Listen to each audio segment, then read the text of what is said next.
আসসালামু আলাইকুম রহমতুল্লাহ বারাকাতুহু। মহিলা বা বোনেরা, যে 5টি ভুল করার কারণে অধিকাংশ মহিলা জাহান্নামে যাবে, শর্ট করে বলবো, 5 থেকে 6টা মিনিট জাস্ট টাইম নেব। আপনি সময় অন্যান্য জায়গায় অনেক সময় লাগিয়ে দেন, এই ভিডিওটির মধ্যে জাস্ট 5টা মিনিট সময় দিবেন। 5টা এরকম গুনার কথা বলবো যার কারণে মহিলারা অধিকাংশ এখন জাহান্নামে যাচ্ছে, এবং সব হাদিস এবং কোরআন থেকে রেফারেন্স দিয়ে বলবো ইনশাআল্লাহ। অবশ্যই ভিডিওটি ধৈর্য ধরে শেষ পর্যন্ত দেখেন, কাটাকাটি করবেন না, না হলে বিশেষ কিছু টপিক ছেড়ে দেবেন। 1 নম্বরে, আল্লাহ রসুল সাল্লাহ আলাইসাল্লাম যখন মেরাজে গেলেন, তখন জাহান্নামের মধ্যে অধিকাংশ নারী দেখতে পেলেন। তখন আল্লাহ রসুল সাল্লাহ সাল্লাম ফেরেশতাকে জিজ্ঞাসা করলেন যে জাহান্নামের মধ্যে অধিকাংশ নারীর সংখ্যা বেশি কেন? কি এরকম তারা ভুল করতেছে যার কারণে নারীরা বেশি জাহান্নামের মধ্যে? তো ফেরেশতারা জবাব দিলেন, 1 নম্বরে কি দুটি গুণার কথা বললেন, ওখানে ওখানে দুটি গুণার কথা বললেন। কি?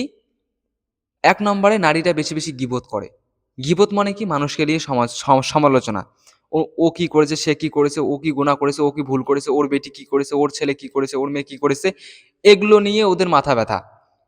এই কারণে অধিকাংশ নারী জাহান্নামে যাবে। অধিকাংশ নারী জাহান্নামে যাবে গীবত করার কারণে। বুঝতে পেরেছি। আর এই গীবতটা বেশি হয় কোথায়? গ্রামের মধ্যে, গ্রামে যে মহিলাগুলো থাকে, অথবা কলোনির মধ্যে। টাউনের মধ্যে গীবত কম হয়। অন্যান্য গুনার মধ্যে তারা লিপ্ত থাকতে পারে, কিন্তু গীবত ওখানে কম হয়, কারণ তারা একত্রিত হয় না। হঠাৎ মঠাৎ কোথায় একত্রিত হয়ে না হয়, খুব কম একত্রিত হয়। কিন্তু গ্রামের মহিলা সকাল হলেই আড্ডায় চলে যায়। আর কলোনির মহিলা তো সব সময়। তাহলে দুইটা জিনিস সবসময় মনে রাখবেন। একটা হচ্ছে কি বললো হাদিসে, কি বললো? একটা, গীবত করার কারণে। দ্বিতীয়তে কি বললো? স্বামীর অকৃতজ্ঞতা, স্বামীর সাথে ভালো আচরণ না করা, স্বামীর সাথে ভালো আচরণ না করা, অথচ আপনার স্বামী আপনাকে যথেষ্ট ভালো করে।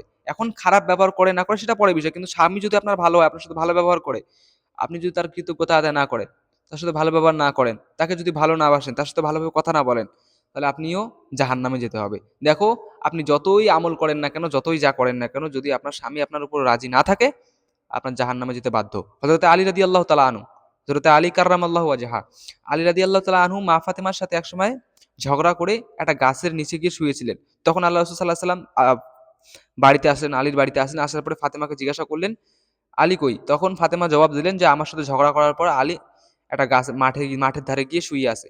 তখন আল্লাহ রাসূল সাল্লাল্লাহু আলাইহি সাল্লামের শরীর লাল বর্ণের হয়ে গেল, একদম গাল মুখ চোখ ফুলে। রাগ করলে আমাদের কিরকম হয় না, ওরকম হলো।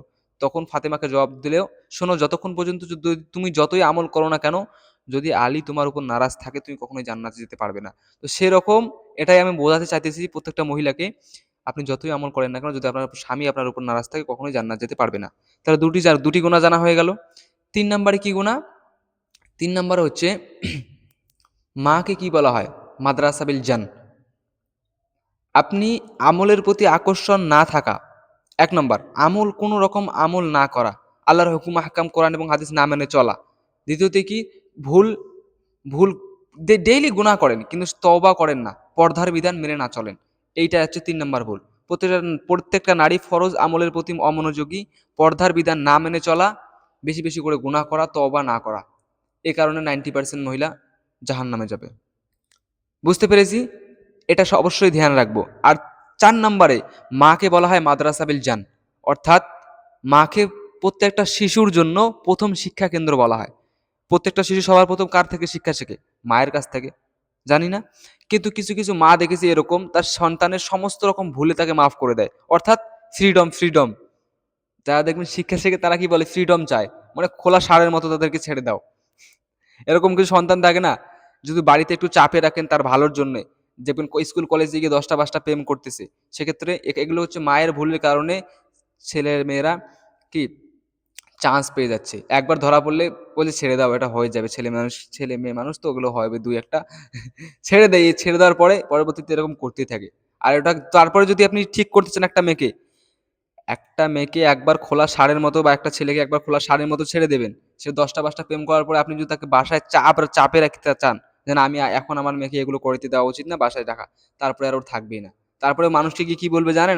আপনি বাপ হন, অথবা আপনি মা হন, বলবে আমার মা বাবা আমাকে ফ্রিডম দেয় না, আমার উপর টর্চার করে, আমার উপর ইভটিজিং করে, এরকম বলবে। আর এরকম হাজারো ঘটনা আমি ইন্ডিয়াতে, ওয়েস্ট বেঙ্গলে থাকি। এরকম হাজারো ঘটা আপনাদের বসতেছে, তার বয়ফ্রেন্ড, মেয়ের বয়ফ্রেন্ড মিলে তার ফ্যামিলির লোককে মেরে দিচ্ছে, বাপকে মেরে দিচ্ছে, ভাইকে মেরে দিচ্ছে, স্বামীকে মেরে দিচ্ছে। মেয়ের পুরাতন বয়ফ্রেন্ডের সাথে, মা নিজে যে মা তাকে জন্ম দিল তাকে মেরে দিচ্ছে, এরকম হাজারো ঘটনা দেখাতে পারবো। এই জন্য সময় থাকতে সময়ের কদর করো। আল ওয়াক্তু মিনাজ জাহাব। একটা গাছকে যখন ছোট থেকে ঘিরে রাখবে, ওই গাছের মধ্যে কোনো রকম হাত পড়বে না, কোনো রকম ছাগল এসে গাছটাকে খেয়ে দিতে পারবে না। আসসালামু আলাইকুম। আজকে এই পর্যন্ত, আর কথা বাড়াবো না, শর্ট করে আবার গুণাগুলোর কথা বলি, শর্ট করে বলে দিই। 1 নম্বর হচ্ছে গীবত না করা। দ্বিতীয়তে কি, স্বামীর অবাধ্যতা মেনে চলা। স্বামী সবসময় প্রশংসা করা, যা করবে না করে সেটার মধ্যে খুশি থাকবেন। 3 নম্বর হচ্ছে কি, সন্তানের আদাত বিগড়ে না দেওয়া। 4 নম্বরে কি, কোনো আমল করার পরে কোনো রকম আমল না করা, গুনাহ করার পরে গুনাহ তওবা না করা, এবং পর্দার বিধান না মেনে চলা। 5 নম্বরে কি, নিজের জাবানকে কন্ট্রোল রাখা।